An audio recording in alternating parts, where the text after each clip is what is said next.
Merci, Monsieur le Président. Merci, Monsieur le Ministre, pour cette présentation particulièrement complète. On avait toute une série de questions et vous y avez déjà en partie répondu. Donc, je vous remercie. Alors, c'est mon collègue, Monsieur Lombin, qui interviendra peut-être un peu plus sur les différentes mesures présentées. Mais comme j'ai eu l'occasion de suivre un peu ce dossier depuis des années, je me permettrai peut-être une courte intervention générale préalable et qui illustre, je pense, aussi le point de vue de mon groupe.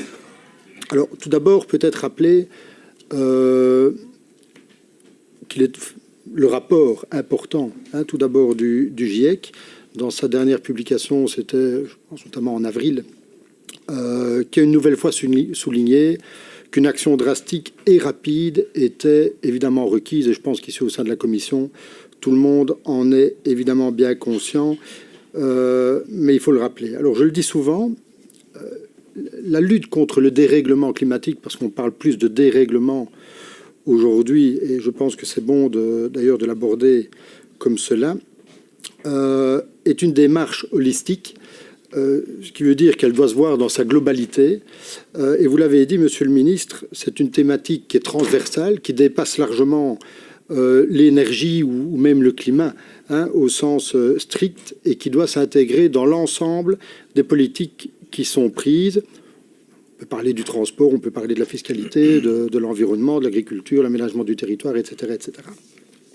Alors, j'aime à le redire, mais ça me permet de le faire. Je pense qu'il est de notre devoir de taper sur le clou, d'informer un maximum, surtout quand il faut, malgré tout le dire, on le voit régulièrement dans la presse, les plus sceptiques s'appuient sur des arguments qui n'ont aucune valeur scientifique pour remettre en question cette terrible évolution qu'on connaît au niveau du dérèglement. Et donc il faut rappeler que, et vous l'avez dit, la déclaration de politique régionale est fondée sur une ambition environnementale et un engagement décidé en faveur du climat. Et nous nous en réjouissons au niveau du groupe et nous insistons même pour son accentuation. Alors personne aujourd'hui ne peut plus ignorer que des phénomènes météorologiques plus extrêmes et toujours plus extrêmes vont s'accentuer dans l'avenir. Et ce ne sont évidemment pas les inondations qu'on a connues à l'été 2021 qui vont évidemment nous contredire.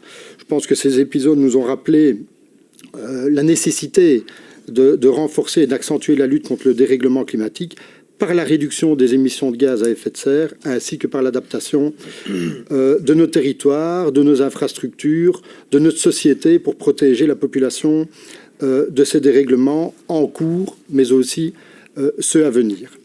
Et l'ampleur des efforts à fournir pour atteindre ces objectifs climatiques aux horizons 2030-2050, comme vous l'avez dit, est telle qu'il nécessite une contribution forte de tous les secteurs, tous les secteurs économiques, et qu'il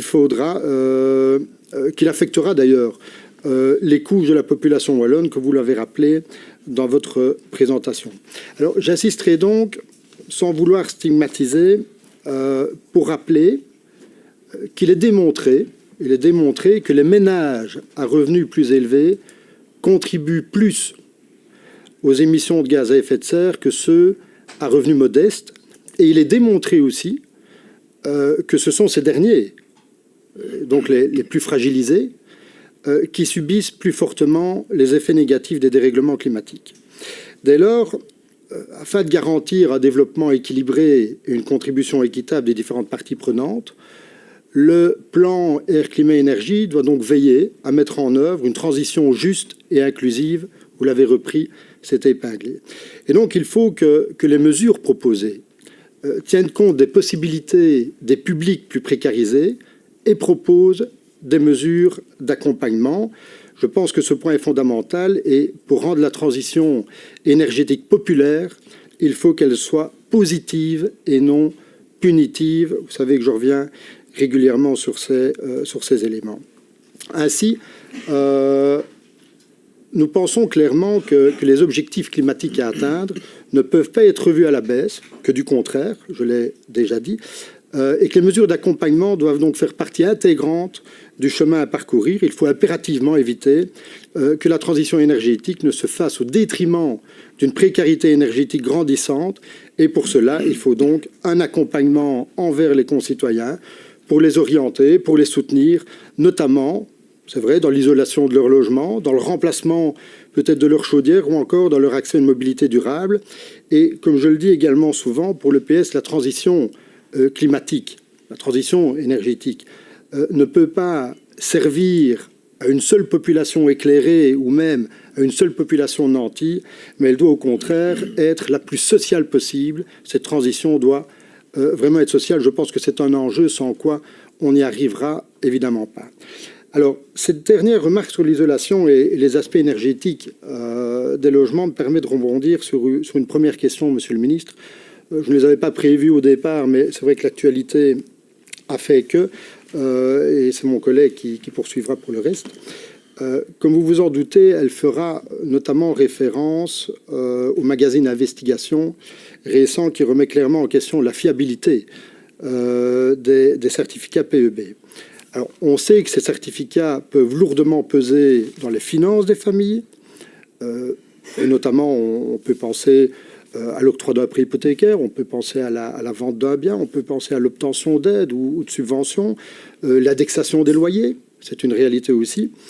Et donc, par rapport à cette problématique, Monsieur le Ministre, quelle est votre analyse de la situation et avez-vous, a-t-on prévu des corrections par rapport aux éléments qui ont été mis en avant? Et aussi, j'aimerais poser une simple question, parce qu'on a parlé des modes de chauffage tout à l'heure. Donc, on ne pourra plus installer de chaudières mazout et gaz dans un an, un peu plus d'un an. Et on va, à terme, vers une suppression des chaudières gaz également. Alors, j'étais déjà venu avec cette question il y a un petit temps, enfin avec cette réflexion, et je dois vous avouer que je n'ai pas encore totalement compris la finesse, donc je compte évidemment sur vous.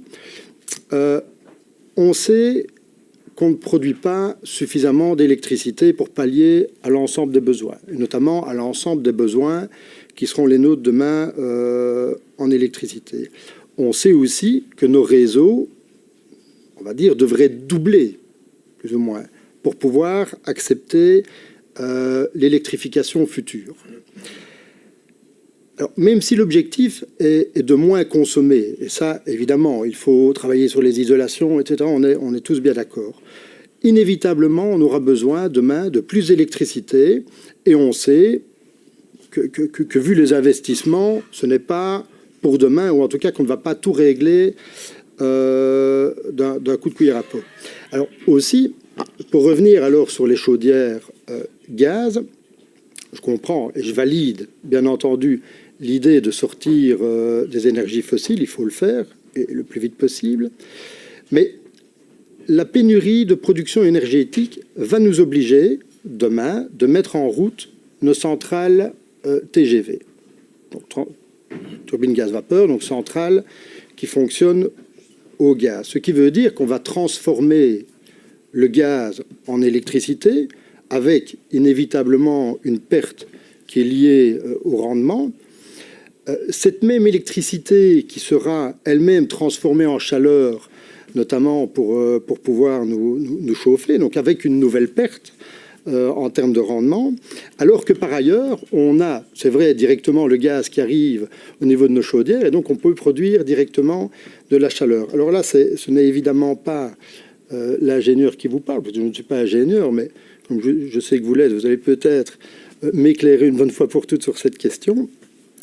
On ne pourra plus demain avoir de chaudières individuelles alors qu'on va, via d'énormes chaudières, de grosses chaudières dans des entreprises, électrifier l'ensemble de notre réseau et donc servir à tout un chacun dans son quotidien au niveau de chez lui. Et donc vous allez dire que c'est peut-être très simpliste comme réflexion, mais j'aimerais essayer de comprendre le principe et voir vers quoi on va réellement, parce qu'aujourd'hui, voilà, on sait qu'en termes d'énergie électrique, on reste un peu coincé. Donc voilà, je laisserai, Monsieur le Président, à votre soin, la possibilité de laisser la parole à mon collègue pour la suite. Je vous remercie.